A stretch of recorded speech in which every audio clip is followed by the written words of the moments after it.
নমস্কার। আমাদের আজকের গল্প দেবজ্যোতি ব্যানার্জির লাস্ট ট্রেন। বিমল স্টেশনে পৌঁছে যখন ওর হাত ঘড়িটার দিকে তাকালো, তখন ঘড়িতে রাত 9:15 বাজে। টিকিট কাউন্টারে বসে থাকা লোকটাকে বিমল জিজ্ঞাসা করলো, আচ্ছা, দিল্লি যাবার ট্রেনটা কি চলে গেছে? লোকটা বলল, হ্যাঁ, এই মিনিট 5 আগে গেছে। বিমল একটু নিচু স্বরে জবাব দিল, চলে গেছে? তা দিল্লি যাবার আর কোনো ট্রেন নেই? লোকটা একটু চুপ করে থেকে জবাব দিল, হ্যাঁ, একটা লাস্ট ট্রেন আছে রাত 10:30 নাগাদ। আপনার যদি কোনো অসুবিধা না হয় তাহলে আপনি লাস্ট ট্রেনে যেতে পারেন। তবে সাবধান, অনেক সময় লাস্ট ট্রেনের জার্নির অভিজ্ঞতা খুব একটা ভালো হয় না। বিমল বলল, না না, আমার কোনো অসুবিধা নেই, আমি লাস্ট ট্রেনেই যাব। তাছাড়া আমার লাস্ট ট্রেনে জার্নির অভিজ্ঞতা আছে, আমি অনেকবারই লাস্ট ট্রেনে জার্নি করেছি। লোকটা বলল, তাহলে ভালো, বেস্ট অফ লাক, আপনার যাত্রা শুভ হোক। বিমল বলল, ধন্যবাদ। লোকটা বলল, আপনি ওয়েটিং রুমে অপেক্ষা করুন, ট্রেন এলে আপনাকে জানানো হবে। বিমল বলল, ঠিক আছে। টিকিট কাউন্টারে লাগোয়া ওয়েটিং রুম। বিমল বাইরের থেকে দেখলো ওয়েটিং রুমটা পুরো ফাঁকা।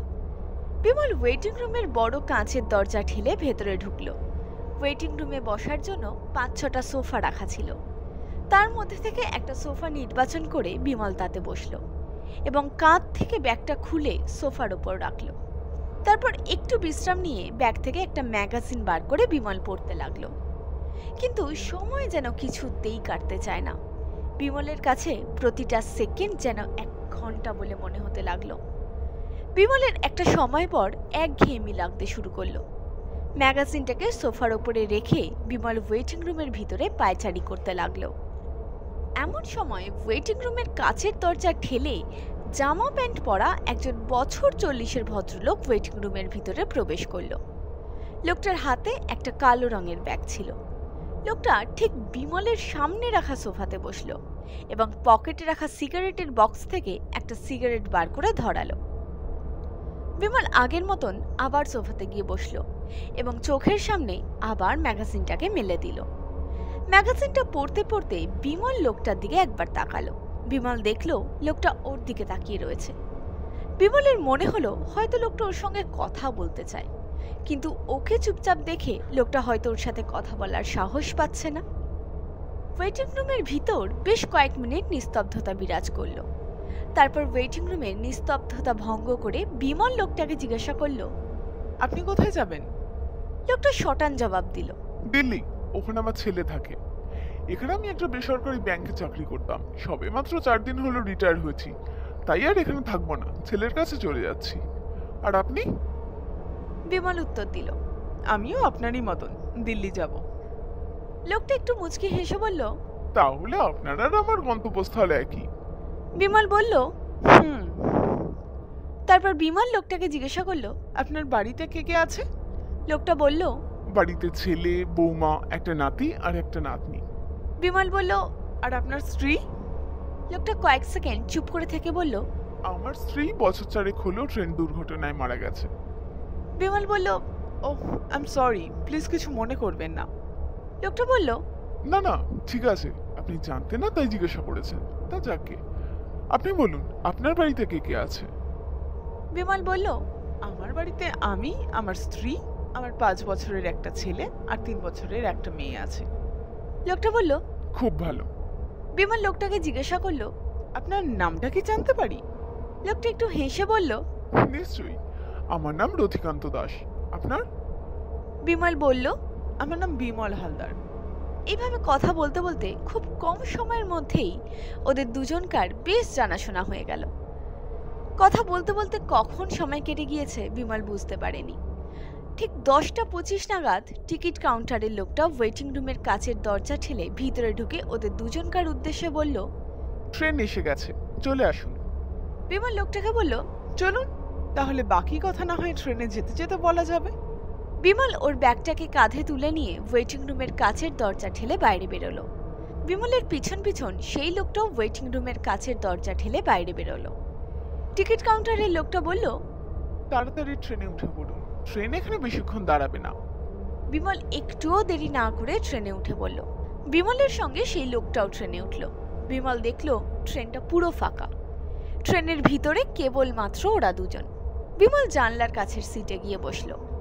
লোকটাও ঠিক বিমলের সামনের সিটে গিয়ে বসলো। বিমলের বেশ খিদে পাচ্ছিল। বিমল ব্যাগ থেকে বিস্কুটের একটা প্যাকেট বার করে প্যাকেটটা ছিঁড়ে তার থেকে বিস্কুট বার করে খেতে লাগলো। বিমল বিস্কুটের প্যাকেটটার দিকে ইশারা করে লোকটাকে জিজ্ঞাসা করলো, আপনি বিস্কুট খাবেন? লোকটা বলল, না। বিমল বলল, ঠিক আছে, তাহলে আমি একাই খাই। ঠিক এই সময় বিমলের ফোনটা বেজে উঠল। ফোনটা বার করে দেখলো ওর ছোটবেলাকার বন্ধু শাগনিক ফোন করেছে। বিমল কলটা রিসিভ করে হ্যালো বলতেই ফোনের ওপার থেকে শাগনিক জিজ্ঞাসা করলো, তুই এখন কোথায় আছিস? বাড়িতে তোর জন্য সবাই অপেক্ষা করছে। বিমল বলল, আমি সবে ট্রেনে উঠলাম। শাগনিক জিজ্ঞাসা করলো, কেন? তোর তো রাত 9টায় ট্রেন ছিল, তা তুই এখন ট্রেনে উঠলি কেন? বিমল বলল, রাস্তায় ট্রাফিকের জন্য স্টেশনে আসতে দেরি হয়ে যায়, যার জন্য রাত 9টার ট্রেনটা আমার মিস হয়ে গেছে। তাই অগত 10:30টার এই লাস্ট ট্রেনটা আমাকে ধরতে হলো। তুই চিন্তা করিস না, কাল ঠিক সময় মতো আমি পৌঁছে যাব। শাগনিক বলল, ঠিক আছে, সাবধানে আয়। চল, ঠিক আছে, রাখছি। বিমল বলল, ঠিক আছে, রাখ। এই বলে শাগনিক ফোনটা কেটে দিল। বিমল দেখলো লোকটা একটা গল্পের বই পড়ছে। বইটার সামনের প্রচ্ছদ দেখে বিমল বুঝতে পারল বইটা ভূতের গল্পের।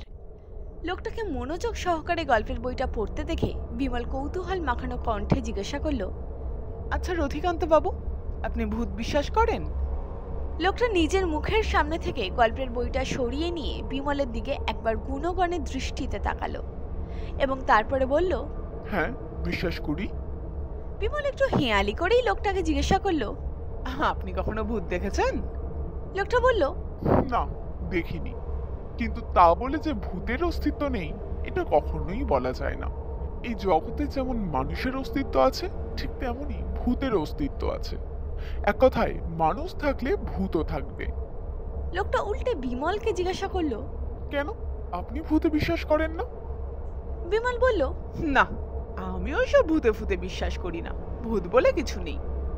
লোকটা বেশ কিছুক্ষণ চুপ করে থেকে গম্ভীর গলায় বলল, আর ভূত যদি আপনার সঙ্গেই থাকে, তাহলে তো আপনি বিশ্বাস করবেন।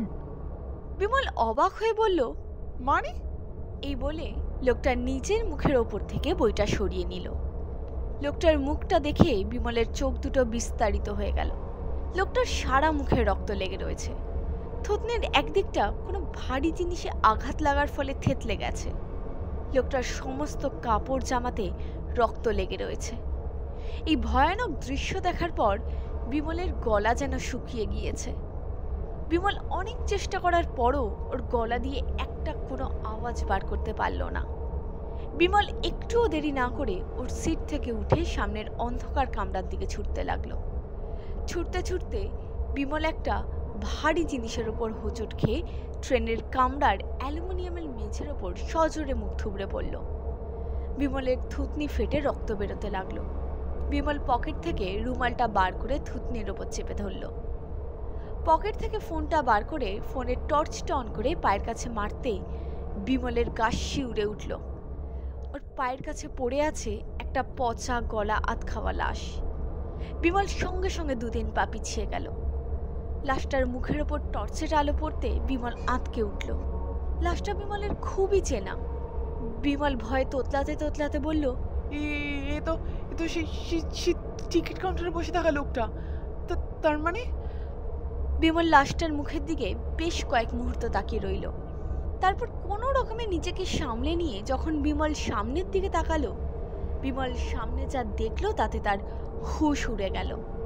এতক্ষণ ট্রেনের যেই কামরাগুলো বিমল খালি দেখেছিল, এখন সেই কামরাগুলোতেই অনেকটা কুকুরের মতো দেখতে দানবাকার হিংস্র জন্তু রয়েছে।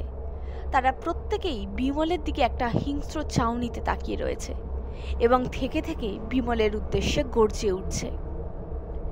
বিমল দেখলো ওর থেকে কিছুটা দূরে সেই লোকটা দাঁড়িয়ে আছে। বিমল হাত জোর করে লোকটাকে বলল, প্লিজ আমায় ছেড়ে দিন, আমাকে মারবেন না।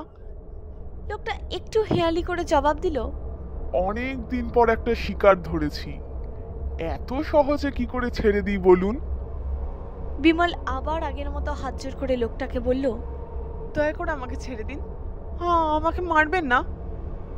লোকটার মুখে এবার একটা পৈশাচিক হাসি ফুটে উঠল। আর ঠিক তখনই সেই কুকুরের মতো দেখতে দানবাকার হিংস্র জন্তুগুলো বিমলের দিকে ছুটে আসতে লাগলো। বিমল কি করবে ভেবে পাচ্ছিল না। ভয়তে বিমলের হাত পা থরথর করে কাঁপতে লাগলো। দেখতে দেখতে কুকুরের মতো সেই দানবাকার হিংস্র জন্তুগুলো বিমলের উপর ঝাঁপিয়ে পড়ল। জন্তুগুলো তাদের ধারালো দাঁত দিয়ে বিমলের শরীরে কামড় বসাতে লাগলো এবং বিমলের শরীর থেকে মাংস ছিঁড়ে ছিঁড়ে খেতে লাগলো। বিমল নিজেকে ওই হিংস্র জন্তুগুলোর আক্রোশ থেকে বাঁচানোর অনেক চেষ্টা করলো, কিন্তু বিমলের সকল চেষ্টা ব্যর্থ হলো। এতগুলো হিংস্র জন্তুর কাছে বিমল নিজেকে অসহায় বলে মনে করতে লাগলো। বিমল যন্ত্রণায় চিৎকার করে উঠল, কিন্তু এখানে বিমলের চিৎকার শোনার কেউ নেই। ট্রেনের এই হুইসেলের শব্দে বিমলের চিৎকারও যেন মিলিয়ে গেল। এই ছিল আমাদের আজকের গল্প। যদি আজকের গল্পটি আপনাদের ভালো লাগে তাহলে অবশ্যই ভিডিওটাকে লাইক করুন এবং চ্যানেলটাকে সাবস্ক্রাইব করুন।